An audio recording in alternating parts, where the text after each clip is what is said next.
यहाँ की कल की घटना को लेकर के बहुत सारे साक्ष्य कलेक्ट किए गए हैं।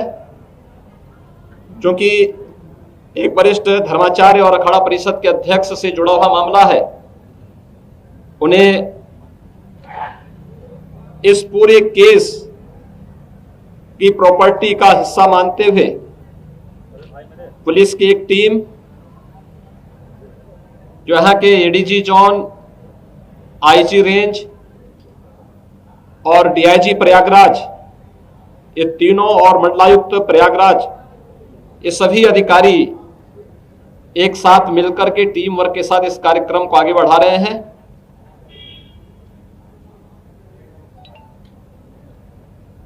एक एक घटना का पर्दाफाश होगा और दोषी अवश्य सजा पाएगा। मेरी विनम्र अपील होगी सभी लोगों से कि संवेदनशील प्रकरण में अनावश्यक बयानबाजी से बचें। जांच एजेंसियों को निष्पक्ष ढंग से कार्यक्रम को आगे बढ़ाने दें और जो भी इसके लिए जिम्मेदार होगा उसको कानून के दायरे में ला करके कड़ी से कड़ी सजा भी दिलाई जाएगी। धार्मिक परंपरा के अनुसार पंचक होने के कारण उनके शिष्यों और अनुयायियों और अखाड़ा से जुड़े हुए पदाधिकारियों की राय है कि कल आज जनता के दर्शन के लिए उनका पार्थिव शरीर यहां पर बागंबरी पीठ में ही रहेगा। कल 5 सदस्यीय एक टीम उनके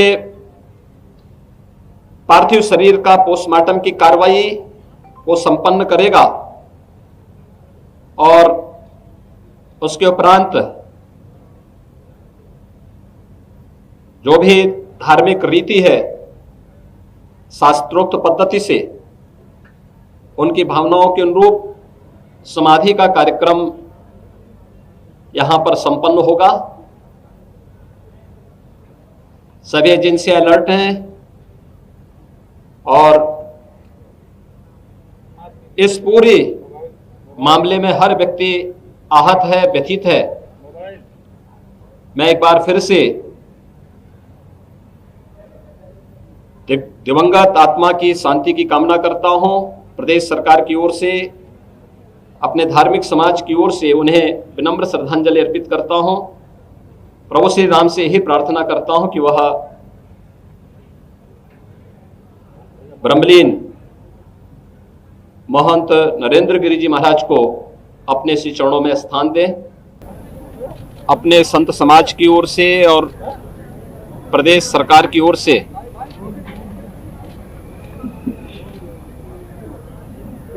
उनके प्रति विनम्र श्रद्धांजलि व्यक्त करने के लिए मैं स्वयं यहां पर उपस्थित हुआ हूं।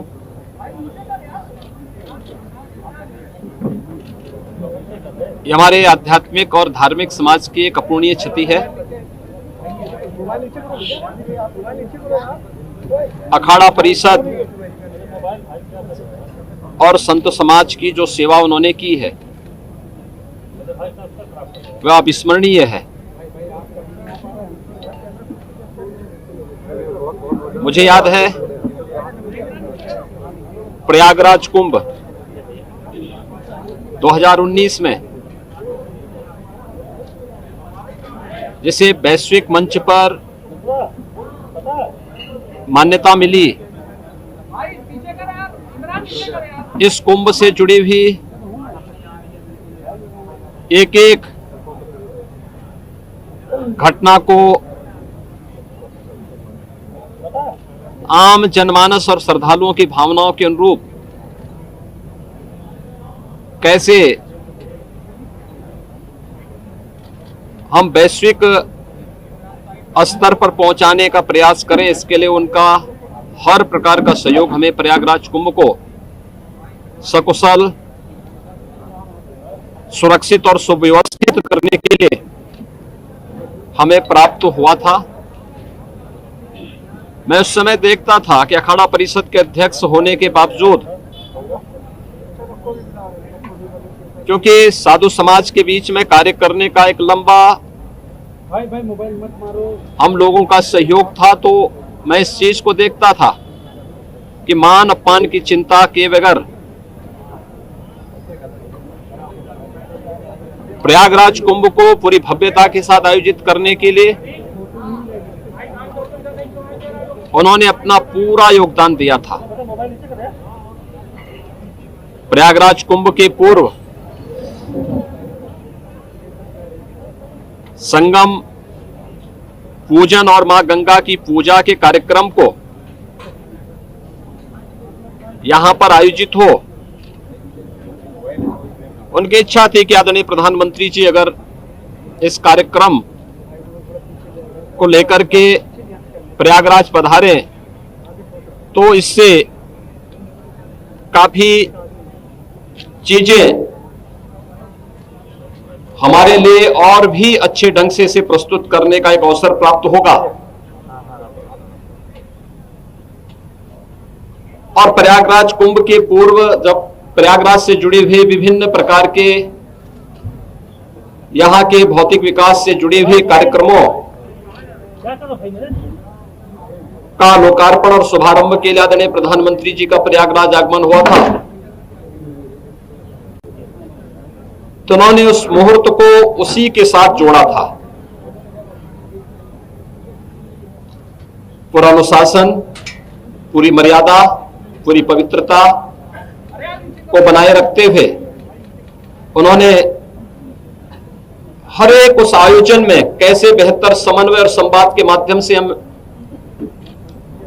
जैसे अपने घर का कोई कार्य होता है उसी तर्ज पर प्रयागराज कुंभ की भव्यता, उसकी सुरक्षा, हर एक श्रद्धालु की व्यवस्था, 13 अखाड़ों के बीच में परस्पर संवाद और समन्वय, हर एक पंथ संप्रदाय से जुड़े हुए आचार्य धर्माचार्यों के बीच में बेहतर संवाद और सम्मान, इन सब को लेकर के उन्होंने बहुत जो सुंदर प्रयास किया था, उसका परिणाम था कि प्रयागराज कुंभ पहली बार वैश्विक मंच पर एक अद्भुत घटना के रूप में जाना जाता है, जो अपनी सुव्यवस्था, सुरक्षा और यहां पर स्वच्छता के नए मानक वहां पर स्थापित किया था।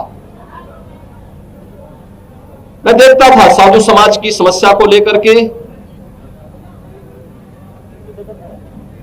धर्माचार्यों की समस्या हो, अखाड़ा के अंदर का हो, अखाड़ा परिषद के अंदर का हो, किसी मठ मंदिर का हो,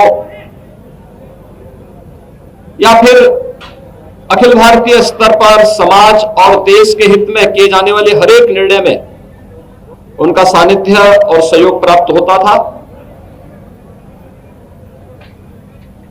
आज वे हमारे बीच में नहीं है,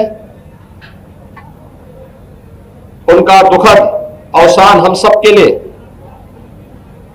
खासतौर पर धार्मिक जगत के लिए, आध्यात्मिक जगत के लिए एक अपूर्णीय क्षति है।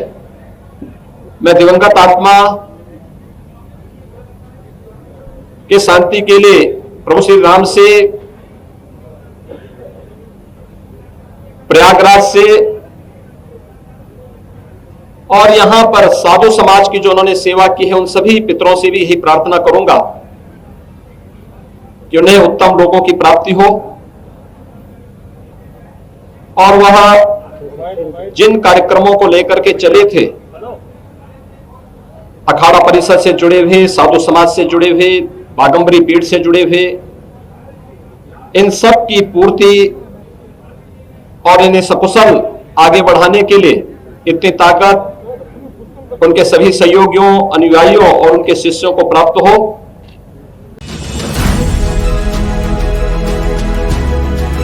क्या है देवभूमि की जनता का मुंह, किसकी बातें हैं सच और कौन बोल रहा है झूठ?